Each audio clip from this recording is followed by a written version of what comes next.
Energy, often in the form of electricity, is essential for all types of activities. Now, the water treatment sector is no exception to the rule and has its own specific energy requirements. So how is the share out of electricity in a drinking water plant organized?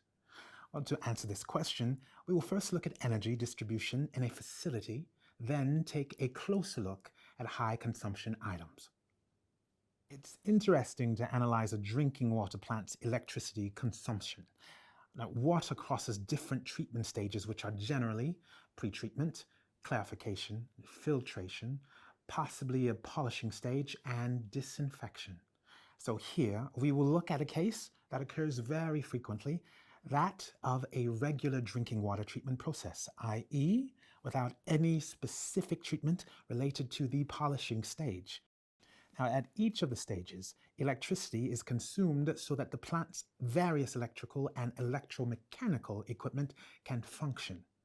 We mainly find 1. Pumps that supply raw water to the plant and pumps that discharge treated water into the drinking water network, hanging agitators agitating coagulation flocculation tanks, scrapers that concentrate sludge in settling tanks, pumps and air blowers that carry out backwashing operations and filters, sludge treatment equipment, filter press or belt filter, etc., a group of low energy consuming equipment such as reagent dosing pumps, valve actuators and instrumentation, and lastly, collective equipment such as lights, air conditioners, or heating in buildings used for operations.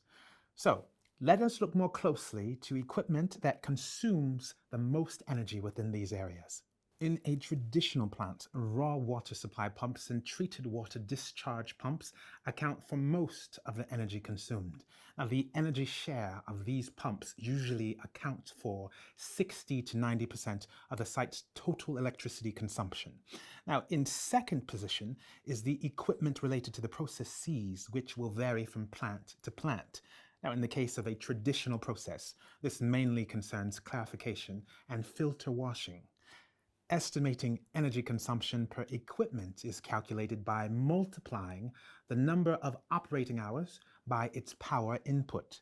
Now, in a drinking water plant, different types of consumption can be found depending on the variability in operating time and the equipment's electrical characteristics.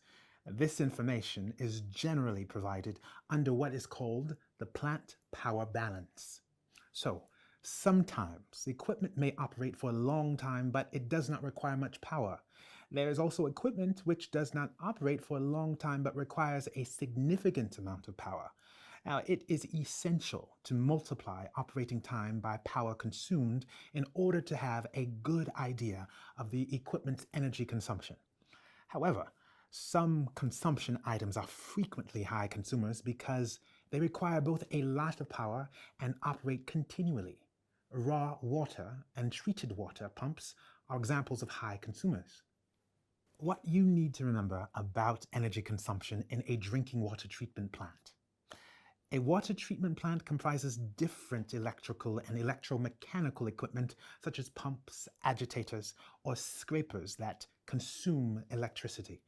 Now, raw water feed pumps and treated water discharge pumps consume high amounts of energy because they account for between 60% and 90% of a traditional plant's total electricity consumption.